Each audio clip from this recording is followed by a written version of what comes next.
Bienvenidos a este video donde vamos a estar estudiando las válvulas selectoras, también conocidas como válvulas O válvulas OR, y su aplicación a sistemas neumáticos. Lo primero que tenemos que tener en cuenta es que las válvulas selectoras hacen parte de las válvulas de bloqueo, las cuales son válvulas destinadas a permitir o no permitir el flujo de aire dependiendo de ciertas condiciones o del sentido de flujo. Dentro de las válvulas de bloqueo también encontramos las válvulas antirretorno, conocidas también como válvulas cheque, y que las podemos encontrar de dos formas: simples o pilotadas. Las válvulas antirretorno fueron estudiadas en videos anteriores. Si desean revisar esos videos para entender el diseño, funcionamiento, símbolo y aplicación de las válvulas antirretorno a sistemas neumáticos, les dejo un enlace a un video en la descripción, y también se los dejo por acá en una tarjeta. Allí van a poder revisar todo el tema de válvulas antirretorno en sistemas neumáticos. Dentro de las válvulas de bloqueo también vamos a encontrar las válvulas de escape rápido, las válvulas de simultaneidad, también conocidas como válvulas y o válvulas AND, y en esta oportunidad nos corresponde estudiar las válvulas selectoras, también conocidas como válvulas O válvulas OR. A las válvulas selectoras se les conoce también como válvula O válvula OR, precisamente porque ellas realizan la función lógica de un O en inglés OR. Esta función lógica, ¿qué es lo que nos dice? Que si tenemos dos entradas y cualquiera de esas dos entradas se cumple, entonces se produce salida. Esto lo podemos ver acá en este corte de la válvula, donde tendríamos dos puertos de entrada y un puerto de salida. Entonces, si tenemos aire en este puerto, se produce salida. O si tenemos aire en este puerto, se produce salida. Entonces, de forma general, podemos decir que la función de una válvula selectora o válvula O válvula OR es permitir la salida de aire si hay entrada de aire por cualquiera de sus dos puertos de entrada. Teniendo en cuenta esta función general que acabamos de establecer, vamos a profundizar un poco más en lo que sería la simbología, funcionamiento y aplicación de las válvulas selectoras. Lo primero que tenemos que definir es que una válvula selectora se encuentra compuesta por dos puertos de entrada y un puerto de salida, y su representación simbólica es la que podemos ver en esta figura, donde tendríamos lo siguiente: un recuadro, un rectángulo, al que se unen tres líneas. Por lo tanto, tendríamos tres puertos. Este puerto número 1 sería la primera entrada. Este puerto número 3 sería la segunda entrada, y este puerto número 2 sería la salida. Entonces aquí podemos ver lo que comentábamos a un momento. La válvula selectora se encuentra compuesta por dos puertos de entrada y un puerto de salida. Dentro del recuadro podemos observar que los tres puertos de la válvula se comunican entre sí por estas líneas. También tenemos que en los dos puertos de entrada se ubican asientos, y esos asientos son para este obturador, este círculo que representa un obturador, que se encontraría moviéndose a lo largo de esta línea. Teniendo en cuenta estos elementos del símbolo, vamos a pasar a ver el funcionamiento. Supongamos que en un inicio el obturador se encuentra contra el asiento del puerto 1, y por ese puerto 1 vamos a enviar una señal, es decir, un flujo de aire presurizado. Entonces, si el aire presurizado entrara por este puerto, entraría en contacto con el obturador y lo haría desplazarse. y ese desplazamiento llegaría hasta que el obturador entre en contacto con el asiento del extremo opuesto, que en este caso sería el asiento del puerto 3.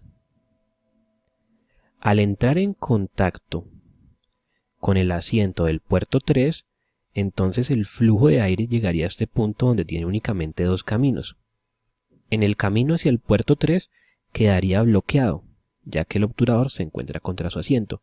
Entonces únicamente podría pasar hacia el puerto 2. Esto quiere decir que si tenemos entrada de aire por un puerto, por el puerto 1, tenemos salida por el puerto 2. Ahora supongamos que ese flujo de aire por el puerto 1 se interrumpe y el obturador quedó en esta posición. Y ahora lo que vamos a hacer es inyectar aire por el otro extremo. Entonces, si inyectamos aire por este puerto y el obturador se encontraba en esta posición, entonces ahora va a ser desplazado hasta llegar a esta otra posición, donde quedaría en contacto con el asiento del puerto 1. Entonces la corriente de aire vendría por esta línea y llegaría a este punto. En esta línea no puede seguir pasando, ya que el obturador se encuentra contra su asiento. Entonces continúa por acá y saldría por 2. Entonces si tenemos entrada de aire por el puerto 3, tenemos salida por el puerto 2. De esta manera podemos ver el funcionamiento general de la válvula, y es que si tenemos entrada de aire por cualquiera de los dos puertos, vamos a tener salida. Si tenemos entrada de aire por 1, tenemos salida por 2, o si tenemos entrada de aire por 3, tenemos salida por 2. A partir de esto que acabamos de revisar, podemos decir que enviando una señal por una de las entradas, la entrada opuesta queda automáticamente impedida debido al obturador y por lo tanto la señal de aire fluye hasta la salida. Y también podemos decir que una vez se corta el suministro de aire, el elemento selector interno, es decir, el obturador, permanece en la posición donde quedó según la última señal, según el último flujo de aire. Este funcionamiento también lo podemos ver acá con este corte de una válvula selectora, donde tendríamos acá en el puerto izquierdo una entrada, en el puerto derecho la otra entrada y en el puerto de la parte de arriba la salida. Y podemos ver acá en esta parte central cómo los tres puertos se conectan entre sí y también podemos ver el obturador. Entonces, si a esta válvula le inyectamos aire por el puerto de entrada de la derecha, ese aire desplaza el obturador bloqueando el puerto de la izquierda y por lo tanto el aire fluye de este puerto de la derecha hacia la salida. Por otro lado, si el aire se inyecta por el puerto de la izquierda, entonces empuja al obturador hacia la derecha, bloqueando el puerto de la derecha, y por lo tanto el aire fluye del puerto de la izquierda hacia el puerto de salida. De esta manera podemos ver que cuando tenemos entrada por un puerto o por el otro puerto, se produce salida. Pero seguramente ustedes ya se estarán empezando a preguntar qué pasaría si se envía o se inyecta aire por ambos puertos. A continuación vamos a dar respuesta a esta pregunta. La primera pregunta a la que vamos a dar respuesta es: ¿qué pasa cuando se envían señales idénticas, es decir, flujos de aire con presiones iguales por ambos puertos de entrada? Entonces aquí tenemos el símbolo de nuestra válvula selectora y vamos a suponer que primero inyectamos aire a la presión P por el puerto de la derecha. Entonces, al entrar esa corriente de aire, el obturador se desplaza y quedaría contra el asiento del puerto 1. Luego de que pasa esto, inyectamos aire también a la presión P por el puerto 1. Entonces, al tener presiones iguales en ambos extremos, las fuerzas sobre el obturador son iguales. Por lo tanto, él se mantiene estático. Se mantendría en esta posición. Entonces tendríamos que esta corriente, este flujo de aire que entra por el puerto 3, sería el que sale por el puerto 2. En conclusión, lo que tendríamos es que cuando se envían señales idénticas, es decir, de presión igual por ambos puertos de entrada, prevalece la señal que primero llegó a la válvula. En este caso, primero llegó aire por el puerto 3, por lo tanto, ese flujo de aire que llega por el puerto 3 es el que sale por el puerto 2. La salida de la válvula sería el flujo que llegó primero a ella. La segunda pregunta a la que vamos a dar respuesta es: ¿qué pasa cuando se envían señales de diferentes presiones por ambos puertos de entrada? Entonces acá tenemos el símbolo de nuestra válvula selectora y vamos a suponer que por el puerto 1 inyectamos aire a la presión P1 y por el puerto 3 inyectamos aire a la presión P2, teniendo en cuenta que P1 es mayor que P2.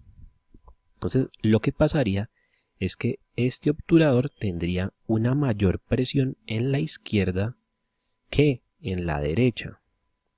Por lo tanto, donde se tenga la mayor presión, se tendrá una mayor fuerza que hará desplazar al obturador.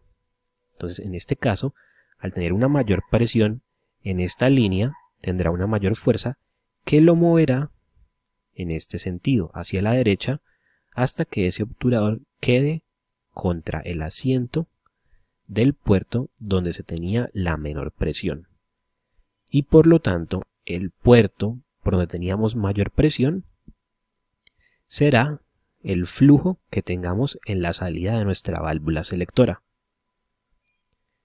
En conclusión, cuando tenemos señales de presiones diferentes por ambos puertos de entrada, la presión mayor pasará al puerto de salida y el puerto donde teníamos la presión menor quedará bloqueado por el obturador.